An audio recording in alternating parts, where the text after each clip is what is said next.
वही हैं, यानी कि moment of inertia due to continuous mass distribution,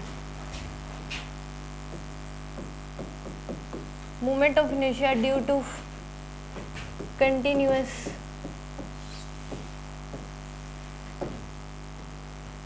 mass distribution.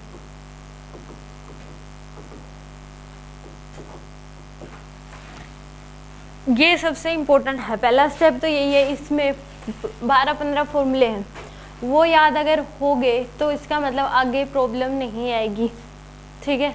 कुछ ऐसे हैं जो कि याद करने की मतलब ज़रूरत नहीं होती, वो आप ऑन द वे निकाल सकते हो बाय परपेंडिकुलर एक्सिस थ्योरम और पैरेलल एक्सिस थ्योरम से।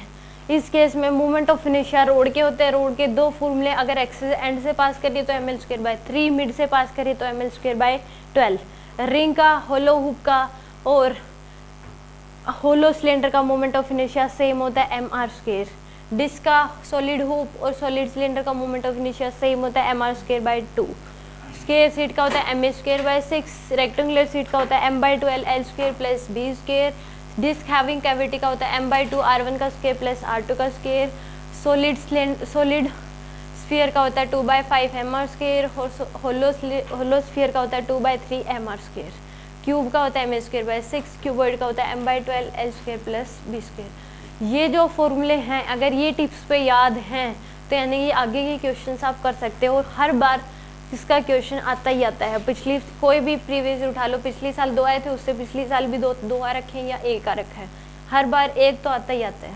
पिछले साल जो पूछ रखे हैं वो रेडियस ऑफ गायरेशन पे पूछ रखे हैं, ठीक है।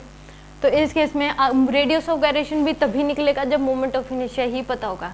क्योंकि विदाउट रेडियस ऑफ गायरेशन होता क्या, बस इतना ही पता है तो क्वेश्चन नहीं होंगे, क्योंकि उसमें भी पहले मोमेंट ऑफ इनर्शिया पता होना चाहिए कि रेडियस ऑफ गायरेशन भी हमेशा देता है कि किस एक्सिस के अबाउट, तो पहले मोमेंट ऑफ इनर्शिया पता होगा तो ही रेडियस ऑफ गायरेशन निकाल सकते हो। तो यानी कि सबसे पहला स्टेप ही है मोमेंट ऑफ इनर्शिया पता होना, ठीक है। अब मान लो पहले है रोड के ही दो फॉर्मूले हैं, अगर एक्सिस एंड से पास कर रही है और रोड में एक्सिस जो है वो मिड से पास कर रही है। मान लो एक रोड दे दिया आपको जिसका मास m दे रखा है और लेंथ l, मास m है, इसका लेंथ क्या है l दे रखी है, ठीक है। यूनिफॉर्मली मास फैला हुआ है, इसमें जो एक्सिस है वो इसके एंड से पास करिए, ऐसे एक्सिस कहाँ से पास करिए, इसके एंड से। इस रोड का इस एक्सिस के अबाउट मोमेंट ऑफ इनर्शिया बताना है, क्या होगा इस रोड का इस एक्सिस के अबाउट क्या बताना है, मोमेंट ऑफ इनर्शिया। तो उसका मोमेंट ऑफ इनर्शिया आई की जो वैल्यू होती है वो होती है ml² में 3, तो होती है ml² में 3। इसके डेरिवेशन की ज़रूरत है नहीं, क्योंकि वैसे इसका जो डेरिवेशन है ऐसा डेरिवेशन 12th में भी आता है, इसमें करते हैं क्योंकि मास जो है वो एक पॉइंट मास की वजह से तो क्या हो गया, एक मास एक ही जगह पे, इसमें मास जो है अगर जिसके छोटे छोटे पीस करोगे तो कुछ मास तो क्या है इसके नज़दीक है बिल्कुल ही, एक पीस तो क्या हो गया इसके नज़दीक हो गया बिल्कुल ही, एक पीस क्या हो गया इससे और दूर, यानी कि इसके छोटे छोटे पीस करके देखोगे तो इस एक्सिस से क्या हो गया दूर दूर पे, तो हर एक पीस का मोमेंट ऑफ इनर्शिया क्या आएगा, अलग अलग आएगा।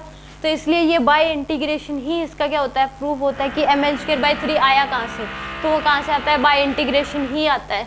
कि आपने क्या कर लिया, इस एक्सिस से x डिस्टेंस पे यहाँ पे क्या मान लिया, एक छोटा सा पीस मान लिया dx लेंथ का, कितनी लेंथ का, बहुत ही छोटा पीस dx लिख दिया, यानी कि एक बहुत छोटा पीस है इस एक्सिस से कितनी डिस्टेंस पे, x डिस्टेंस पे, इसका मास क्या हो जाएगा, बहुत छोटा मास dm।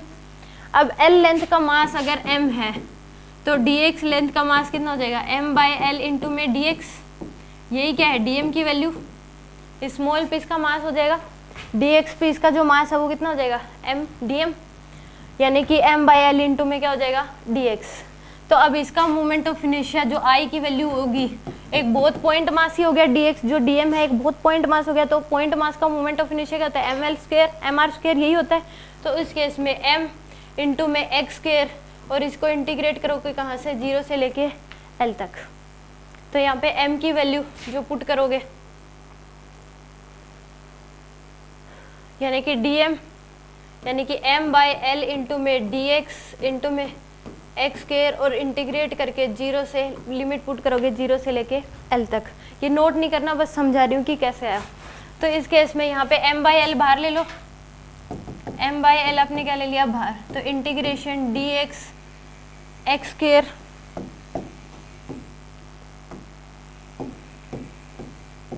तो m बाई एल और लिमिट पुट करोगे 0 से लेके l तक, ये l क्यूब बाई में क्या हो जाएगा 3। तो यहाँ पे लिमिट पुट करोगे कहाँ से कहाँ तक, 0 से लेके l तक, तो आ जाएगा M L cube divide by में 3l, एक l से एक n कैंसिल, कितना हो जाएगा एम एल स्क्वायर बाई में 3, ये आता है। ठीक है, ऐसा ऐसा सेम डेरिवेशन जब इलेक्ट्रोमैग्नेटिज्म पढ़ते हैं वहाँ पे भी आता है, रोटेशनल इंड्यूस्ड ईएमएफ, बस ऐसे ही बता दिया क्योंकि ऐसा ऐसा सेम अगर आप करोगे तो सब्जेक्टिव में भी है इसका, बट ज़रूरत नहीं है, बस मैंने तो याद रखने के लिए, क्योंकि ऐसा ऐसा सेम डेरिवेशन जो है वो 12th में भी आता है। इलेक्ट्रोमैग्नेटिज्म पढ़ते हैं वहाँ पे रोटेशनल इंड्यूस्ड ईएमएफ निकालते हैं तो वहाँ पे आता है B omega L square by 2, तो वो जो डेरिवेशन है वहाँ पे ज़रूरी होता है। ठीक है, तो इसका मोमेंट ऑफ इनर्शिया अगर रोड है, रोड के एंड से अगर एक्सिस पास करिए तो मोमेंट ऑफ इनर्शिया कितना हो जाएगा एम एल स्क्वायर बाई 3। अब मान लो कि इस केस में एक तो एंड से पास करिए और एक मिड से, अगर सेम यही दे दिया कि ये रोड है,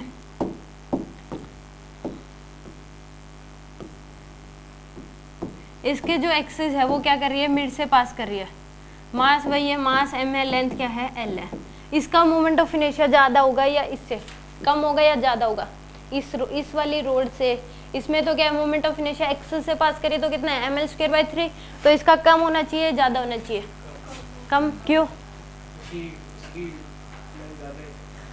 लेंथ ज़्यादा है, लेंथ तो वही है एल, इसकी भी लेंथ एल है, उसकी लेंथ भी एल ही थी, तो ये बोला ना जिस एक्सिस के अबाउट पूछा है उससे जो मास डिस्ट्रीब्यूशन है वो उससे कंपैरिजन में क्या है ज़्यादा नज़दीक है, क्योंकि l/2 इधर है, l/2 इधर है, तो इसका मोमेंट ऑफ इनर्शिया क्या आ जाएगा कम आ जाएगा। तो इसलिए मोमेंट ऑफ इनर्शिया हमेशा डिपेंड करता है किससे, मास डिस्ट्रीब्यूशन पे। पूछा जाता है कि मोमेंट ऑफ इनर्शिया किस पे डिपेंड करता है, तो इस केस में मास डिस्ट्रीब्यूशन भी एक आंसर आता है कि मास डिस्ट्रीब्यूशन अगर दूर दूर तक होगा तो मोमेंट ऑफ इनर्शिया भी क्या होगा उस केस में ज़्यादा होगा। तो इस केस में इसका मोमेंट ऑफ इनर्शिया जो होता है वो होता है एम एल स्क्वायर बाई में 12। अगर मिड से पास करिए तो मोमेंट ऑफ इनर्शिया कितना हो जाएगा एम एल स्क्वायर बाई में 12। इसको दूसरे तरीके से भी सोच सकते हो, इसको 2 रोड मान लो, क्या मान लो, इसको 2 रोड मान लो। तो इस केस में अगर इसको एक अलग तरीके से सोच सकते हो, मतलब कि इसको 2 रोड मान लो, एक रोड तो ये मान लिया आपने जिसका मास क्या हो जाएगा m/2 और लेंथ क्या हो जाएगी इसकी l/2, एक दूसरी रोड मान ली इसका मास भी क्या हो जाएगा m/2 और लेंथ क्या हो जाएगी इसकी l/2, क्योंकि एक्सिस ठीक मिड में से पास कर रही है, तो इसका मोमेंट ऑफ इनर्शिया यानी कि इस रोड के तो एंड से ही पास कर रही है, तो मोमेंट ऑफ इनर्शिया क्या हो जाएगा एम एल स्क्वायर बाई 3, यानी कि m/2 इंटू में l/2 का स्क्वायर डिवाइड बाई में क्या हो जाएगा 3, और इंटू में क्या कर दोगे आप 2, क्योंकि इसका भी मोमेंट ऑफ इनर्शिया इतना ही होगा। अगर एक रोड के एंड से पास करते हो मोमेंट ऑफ इनर्शिया क्या होता है एम एल स्क्वायर बाई 3 होता है, तो m की वैल्यू m/2, l की वैल्यू l/2 उसका स्क्वायर डिवाइड बाई 3, और इसकी वजह से भी सेम यही होगा, तो इंटू में 2 कर दो, तो आंसर कितना आ जाएगा एम एल स्क्वायर बाई में 12। ठीक है, तो इसको इस तरीके से भी सोच सकते हो, यानी कि फाइनल तो वैसे याद ही करना है कि अगर एक रोड है उसके अगर एंड से पास करिए एक्सिस तो moment of inertia M L square by 3, mid से पास करिए तो एम एल स्क्वायर बाई 12। ठीक है, ये 2, यानी कि अगर मिड से पास करिए तो मोमेंट ऑफ इनर्शिया जो होगा, हो गया ये नोट।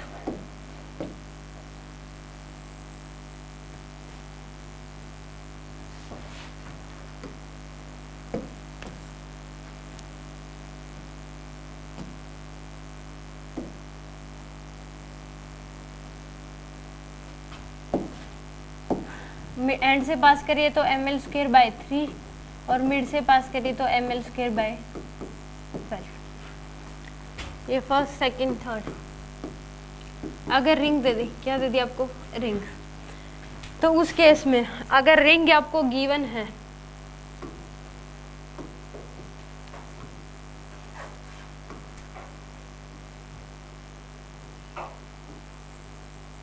इसका मास एम है, रेडियस क्या दे दी आर, रिंग ऐसे है जो एक्सिस है ऐसे इस तरीके से पास कर रही है, इस प्लेन के क्या है परपेंडिकुलर है और क्या कर रही है सेंटर से पास कर रही है। इस एक्सिस को बोलते हैं कि रिंग के सेंटर से पास कर रही है और प्लेन के क्या है परपेंडिकुलर, यानी कि यहाँ पे एक होता है उसकी जो स्टैंडर्ड यानी कि एक्सिस होती है वो यहाँ पे यानी कि ज्योमेट्रिकल सेंटर बोल दो उससे पास कर रही है, या फिर जो अगर इसकी मेन एक्सिस होती है, अब तक जितने भी फॉर्मूले हम पढ़ेंगे 12-15 वो उसकी मेन एक्सिस के अबाउट होता है moment of inertia. Main axis यानी कि जो कि ज्योमेट्रिकल एक्सिस बोलते हैं जिसको, जो कि सेंटर से पास करेगी और प्लेन की क्या होगी, परपेंडिकुलर। इस एक्सिस का नाम है axis passing through the centre of ring and perpendicular to the plane of ring. इस एक्सिस का नाम क्या है कि axis passing through the centre and perpendicular to the plane of ring. Ring के सेंटर में से पास करेगी और प्लेन के क्या है, परपेंडिकुलर। अब इस रिंग का जो सारा इस एक्सिस से जो सारा का सारा मास है वो कितनी डिस्टेंस पे है, r डिस्टेंस पे है। इसके छोटे छोटे अगर पीस करके देखोगे तो सारा का सारा जो मास है वो कितनी डिस्टेंस पे फैला हुआ है, 8 डिस्टेंस पे। तो इसको ऐसे कहना कि इसको एक पॉइंट मास की वजह से सोच लो, क्योंकि सारा जो मास है वो सारा का सारा मास कितनी डिस्टेंस पे, 8 डिस्टेंस पे। तो हम ऐसा भी कह सकते हैं कि m मास का है और कितनी डिस्टेंस पे है, 8 डिस्टेंस पे। तो इसमें और इसमें कोई फर्क ही नहीं है, क्योंकि इसमें भी सारा का सारा मास कितना है, 8 डिस्टेंस पे। और एक पॉइंट मास की वजह से भी m जो है वो सारा का सारा मास कितने हैं, 8 डिस्टेंस पे। तो इसका मोमेंट ऑफ इनर्शिया कितना हो जाएगा, mr²। Moment of inertia ring का कितना हो जाएगा, mr²। कई स्टूडेंट्स होते हैं कि इसमें तो मास जो है वो अलग अलग डिस्टेंस पे एक ही जगह पे नहीं है, बट सारा का सारा मास है तो 8 डिस्टेंस पे ही। इसके छोटे छोटे पीस कर लो, डीएम मास के क्या कर लो, एक छोटे छोटे क्या कर लो, इसके पीस कर लो। तो उस केस में एक पीस इस मास की वजह से, ये तो एक पॉइंट मास हो गया, इस मास की वजह से मोमेंट ऑफ इनर्शिया कितना हो जाएगा, डीएम इंटू r²। अगर सबकी पीस की इसके छोटे छोटे पीस कर लिए, फिर सभी की वजह से मोमेंट ऑफ इनर्शिया लिखो और ऐड कर दो। जो आई की वैल्यू होगी वो कितनी हो जाएगी, डीएम इंटू में r² प्लस डीएम इंटू में r² प्लस डीएम इंटू में r²। इस तरीके से जितने भी पीस करें तो आई की वैल्यू r² क्या ले लो, कॉमन ले लो, यह आ जाएगा डीएम प्लस में डीएम प्लस में डीएम प्लस में डीएम। तो इस तरीके से डीएम मास जोड़ोगे तो क्या हो जाएगा, m मास। तो मोमेंट ऑफ इनर्शिया कितना आ जाएगा, mr²। तो रिंग क्रू बोल दो या फिर एक पॉइंट मास की वजह से जो मोमेंट ऑफ इनर्शिया होता है, रिंग का मोमेंट ऑफ इनर्शिया भी क्या होगा, वही होगा mr²। ठीक है, आगे समझिए। ये फोर्थ, होलो हुप।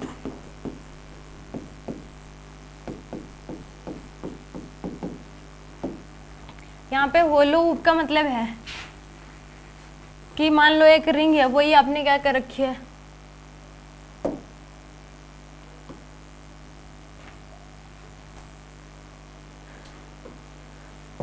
बेल्ट नहीं होता मोटा सा जो कमर पे बांधते देखा होगा आपने, उसको मोड़ दो, उसको ही बोलते हैं होलो हुप। तो उस केस में हुप जो यानी कि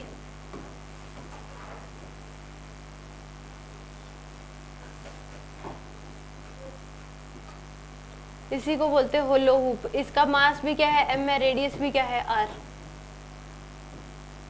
यानी कि एक रिंग तो क्या होती है, बहुत ही पतली, यानी कि एक क्या होता है, बेल्ट होता है जो कमर वगैरह पे बांधते हैं, या फिर इसी को बोल दो जो आप बांधते हो।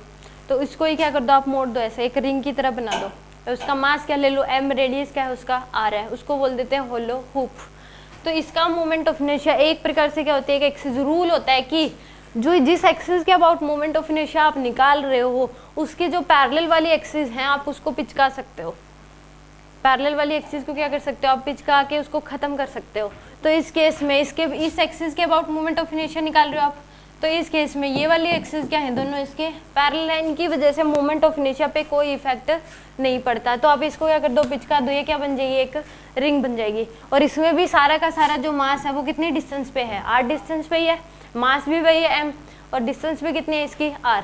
तो अब ये रूल भी है कि जिस एक्सिस के अबाउट आप मोमेंट ऑफ इनर्शिया निकाल रहे हो, उसकी पैरेलल एक्सिस को आप पिचका के क्या कर सकते हो, खत्म कर सकते हो।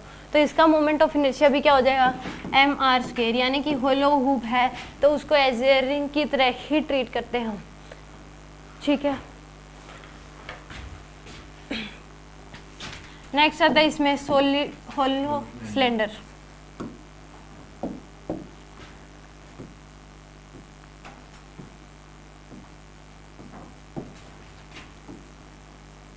इसका मास है, मैं रेडियस क्या है इसकी, r। इस एक्सिस के अबाउट मोमेंट ऑफ इनर्शिया बताना है।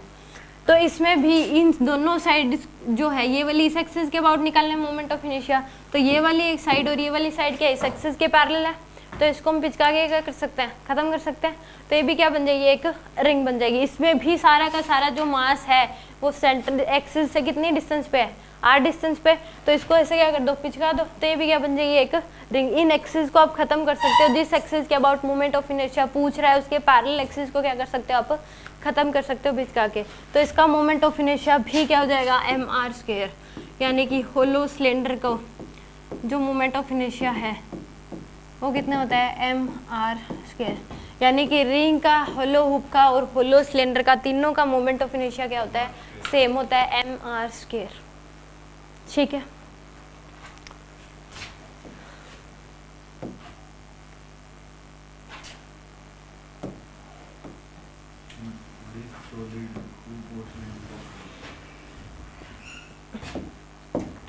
अब 6 नंबर पे है डिस्क। अब डिस्क में मान लो कि आपको डिस्क दे दे, मास m है, रेडियस क्या है उसका r।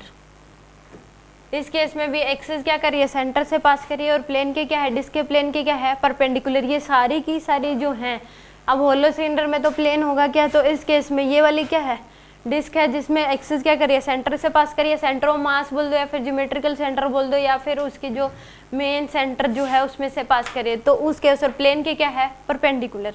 इसमें हमेशा ये ध्यान जरूर रखा जाता है, मोमेंट ऑफ इनर्शिया बताते हैं इसमें कि किस एक्सिस के अबाउट पूछ रहा है। क्योंकि अगर ये बोल दिया कि एक्सिस जो है सेंटर से तो पास कर रहा है बट प्लेन में लाई कर रही है, तो मोमेंट ऑफ इनर्शिया क्या हो जाएगा, अलग हो जाएगा। फिर उसको निकालने के लिए हम पैरेलल एक्सिस या परपेंडिकुलर एक्सिस थ्योरम का यूज करते हैं। तो इस केस में अब इसका मोमेंट ऑफ इनर्शिया रिंग से ज्यादा होना चाहिए या कम होना चाहिए। मास तो m ही है, रेडियस r है, तो रिंग का होता है mr², तो इससे कम होगा या फिर ज्यादा।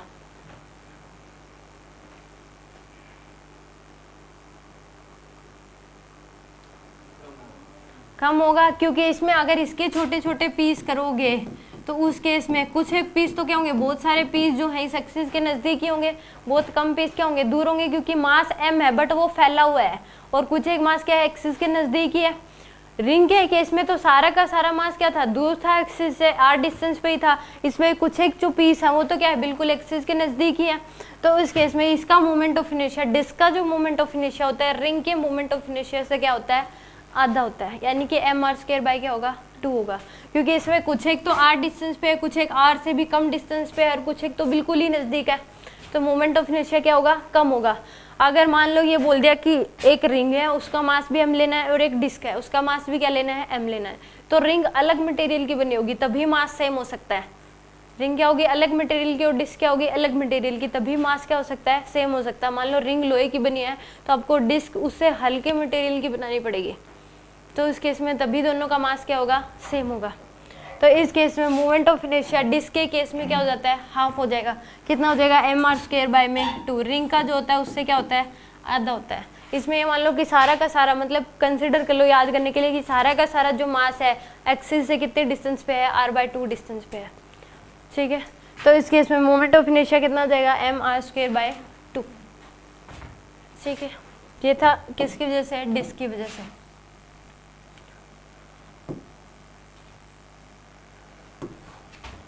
अब आ जाती है 6-7 number, solid hoop. Solid hoop, इसमें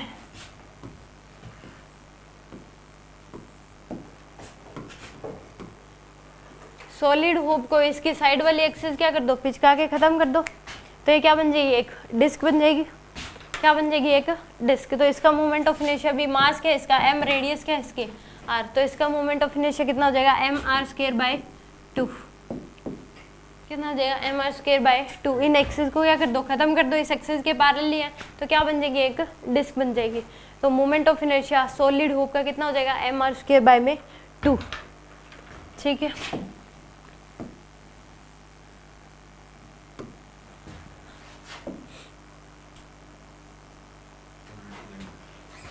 एट्थ नंबर है सॉलिड सिलेंडर।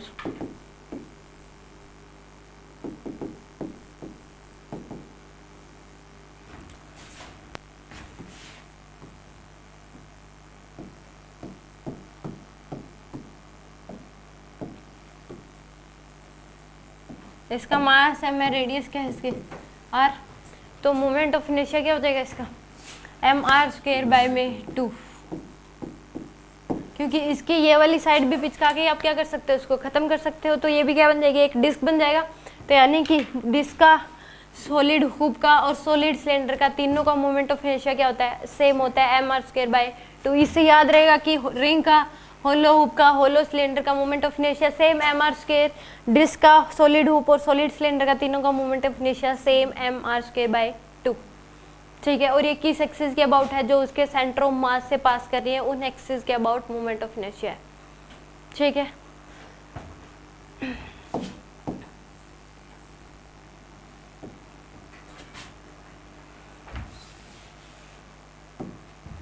नाइन नंबर है डिस्क हैविंग कैविटी।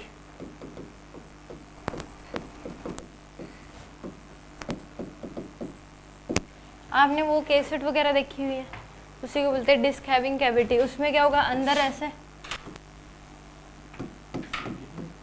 CD, हाँ, इसका रेडियस अंदर वाला ये R1 है और बाहर वाला रेडियस क्या है, R2। इस एक्सिस के अबाउट मोमेंट ऑफ मास क्या है इसका, m। मास क्या दे रखा आपको, m दे रखा है। इनर रेडियस R1 है, आउटर रेडियस क्या है, R2। तो इसका जो मोमेंट ऑफ इनर्शिया होता है वो होता है m/2 R1 का स्क्वायर प्लस R2 का स्क्वायर।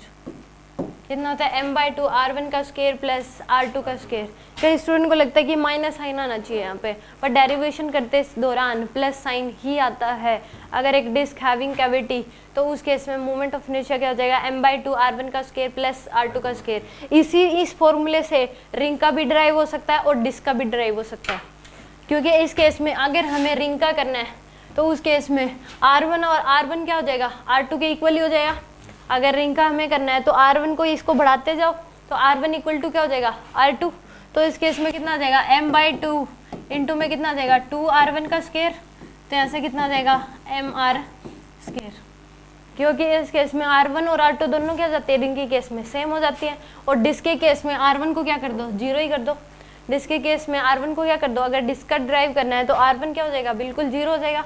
तो उस केस में तो m/2 इसको 0 करोगे तो R2 का स्क्वायर, तो कितना आ जाएगा, m/2 R2 का स्क्वायर। यही होता है। यानी कि ये फॉर्मूला क्या है यहाँ पे सही है, कि अगर डिस्क हैविंग कैविटी का फॉर्मूला है मोमेंट ऑफ इनर्शिया का, वो कितना आ जाएगा, m/2 R1 का स्क्वायर प्लस R2 का स्क्वायर। ये डायरेक्ट क्वेश्चन आ भी चुका कि डिस्क हैविंग कैविटी का मोमेंट ऑफ इनर्शिया बताओ, तो बस सीधा फॉर्मूला लिखना था उसमें। किसमें पता नहीं, हाँ ठीक है। ये डायरेक्ट पेपर नीट के पेपर में पूछा जा सकता चुका कि एक डिस्क दे दी, उसमें से एक R1 का सिमेट्रिकली सेंटर से क्या काट लिया, R1 के एक रेडियस का डिस्क काट दिया। अब उसका मोमेंट ऑफ इनर्शिया बताओ सेंटर में से पास करने वाली एक्सिस के अबाउट, तो वो कितना आ जाता है, यही m/2 R1 का स्क्वायर प्लस है, क्योंकि वो क्या बन गया, एक डिस्क हैविंग कैविटी। तो उसका moment of inertia m/2 R1 का स्क्वायर प्लस R2 का स्क्वायर। ठीक है,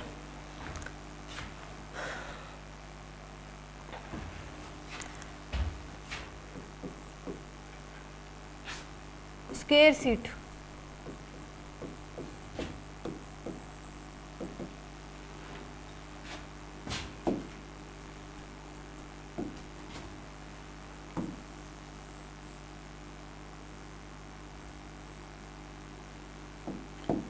इसमें L, ये भी क्या होगी, L स्क्वायर सीट तो है, यानी कि दोनों साइड क्या होंगी, साइड इक्वल होते हैं। तो इसका मास m दे रखा आपको, मास क्या दे रखा है, m। साइड किसके इक्वल है, L के इक्वल या फिर A के इक्वल। तो इसका मोमेंट ऑफ इनर्शिया जो होगा वो किसके अबाउट हो जाएगा, ma² बाय में 6, ml² बाय 6 होता है, ml² बाय 6। स्क्वायर सीट है क्या, ये स्क्वायर सीट। तो स्क्वायर सीट का मोमेंट ऑफ इनर्शिया जो होगा वो कितना हो जाएगा, ma² बाय 6 या फिर ml² बाय 6। L क्या होगी, स्क्वायर की साइड होगी। और क्यूब का भी मोमेंट ऑफ इनर्शिया, हाँ साइड जो भी आपको दे रखी है, A दे रखी है, B दे रखी है, C दे रखी है, D दे रखी है, उसकी वैल्यू दे रखी है 2 मीटर 4 मीटर। वो पुट कर दो, मास दे दिया मान लो 6 kg, रेडी साइड दे दिया आपको 2 मीटर, तो पुट कर दो 4 इंटू में 2 का स्क्वायर डिवाइड बाय 6। तो जो भी आपको गिवन है साइड L, यहाँ पे साइड है बस एक प्रकार से, ml² बाय में कितना हो जाएगा 6। और क्यूब का भी मोमेंट ऑफ इनर्शिया सेम होता है ma² बाय में 6। क्यूब का भी मोमेंट ऑफ इनर्शिया क्या होता है, सेम होता है स्क्वायर सीट की वजह से जो होता है। स्क्वायर सीट का मोमेंट ऑफ इनर्शिया ma²/6 यानी ml²/6 बोल दो या फिर ma²/6। अगर मान लो क्यूब दे रखा आपको,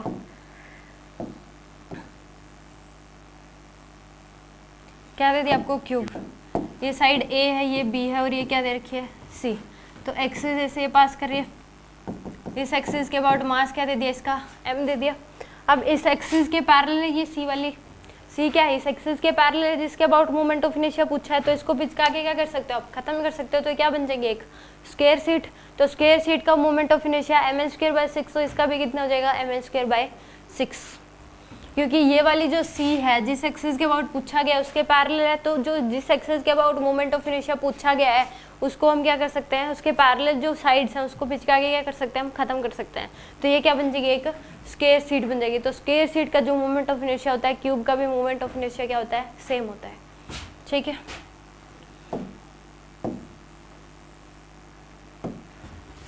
पति रेक्टेंगुलर सीट,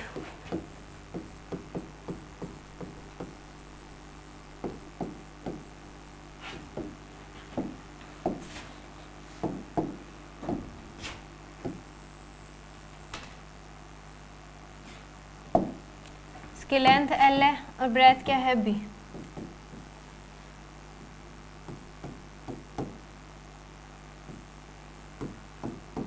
इसके भी सेंटर से पास की रही है और प्लेन के क्या है, परपेंडिकुलर है। मास क्या दे रखा है इसका, m। तो इसका मोमेंट ऑफ इनर्शिया जो होगा वो होता है m/12 L² plus m/12 B², या फिर ऐसा लिख दो m/12 कॉमन ले लो, L² प्लस में B², आ जाएगा। ठीक है, रेक्टेंगुलर सीट के फॉर्मूले से ही स्क्वायर सीट का डिराइव कर सकते हो आप। L और B क्या होते हैं, दोनों सेम होती है स्क्वायर सीट में। तो यहाँ पे L की जगह B की जगह क्या लिख दो, L ही लिख दो, तो 2L² हो जाएगा। यानी कि अगर स्क्वायर सीट का एक का याद है तो दूसरे का आप निकाल सकते हो। अगर रेक्टेंगुलर सीट का याद है तो स्क्वायर सीट का क्या कर सकते हो, निकाल सकते हो।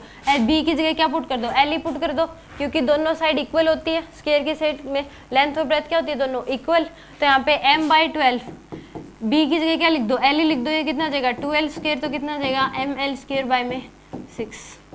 तो एक का याद है तो दूसरे का निकल जाता है। ठीक है,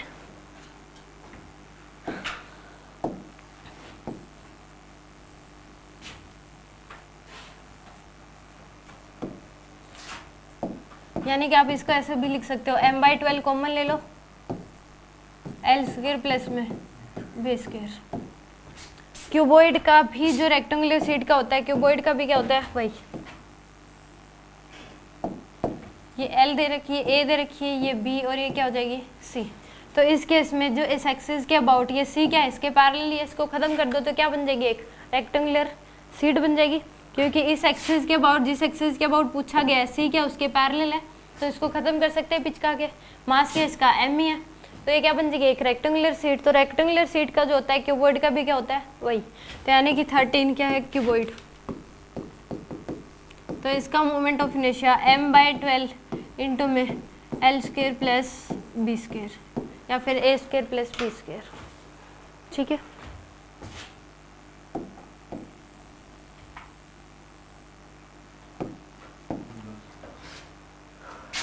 फोर्टीन है होलोस्फीयर।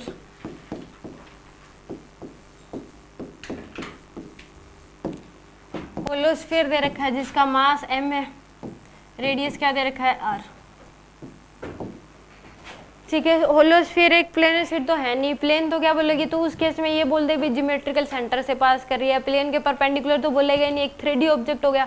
तो उस केस में इसका मोमेंट ऑफ इनर्शिया दोनों ही केस में क्या होता है, सेम होता है। क्योंकि कई स्टूडेंट पूछते हैं कि अगर सेंटर से पास करी हो प्लेन के परपेंडिकुलर तो फॉर्मूला ये है, अगर प्लेन में ही लाई करी तो फॉर्मूला क्या होगा। तो उस केस में प्लेन होता ही नहीं, एक 3D ऑब्जेक्ट है स्फीयर। तो उस केस में मोमेंट ऑफ इनर्शिया क्या हो जाएगा इसका, 2/3 mr²। जैसे इसमें डायमीटर बोल दो, इसके प्लेन सेंटर से पास कर रही है, प्लेन में लाई कर रही है, प्लेन के परपेंडिकुलर कुछ भी बोल दे, तो मोमेंट ऑफ इनर्शिया क्या होगा, 2/3 mr²। अगर मान लो ये दे दिया सॉलिड स्फीयर, क्या दे दिया आपको, सॉलिड स्फीयर, तो सॉलिड स्फीयर का जो मोमेंट ऑफ इनर्शिया होगा वो कितना हो जाएगा, 2/5 mr²। ठीक है, ये 15 के 15 फॉर्मूले तो टिप्स पे याद होनी चाहिए, क्योंकि अगर ये याद नहीं, एक फॉर्मूला भी भूल गए क्योंकि उसी टाइम आप ड्राइव करने लगे तो वो पॉसिबल नहीं है। तो उस केस में ये 15 के 15 फॉर्मूले याद हैं, तो इसका मतलब ये सोच लो कि रोटेशन में से जो क्वेश्चन आएगा आप उसको कर सकते हो, क्योंकि तब तक आप इस केस में विदाउट मोमेंट ऑफ इनर्शिया कोई क्वेश्चन आप नहीं कर सकते। हर बार आई की वैल्यू आएगी। आइए एंगुलर मोमेंटम कंजर्वेशन के क्वेश्चन आते हैं तो विदाउट आई, अगर सबसे पहले आई निकालना ही पड़ेगा आपको, तो क्योंकि काइनेटिक एनर्जी पूछ ली, एक बॉडी घूम रही है उसकी रोटेशनल काइनेटिक एनर्जी बताओ, तो फॉर्मूला होता है हाफ आई ओमेगा स्क्वायर, तो आपको आई पता ही होना चाहिए। तो उस केस में विदाउट आई जो है रोटेशन समझ ही नहीं आ सकती, आई मतलब मूवमेंट ऑफ इनर्शिया। ठीक है, तो ये 15 के 15 फॉर्मूले कल याद होने चाहिए। आगे फिर parallel axis theorem, perpendicular axis theorem और रेडियस ऑफ गायरेशन पढ़ेंगे।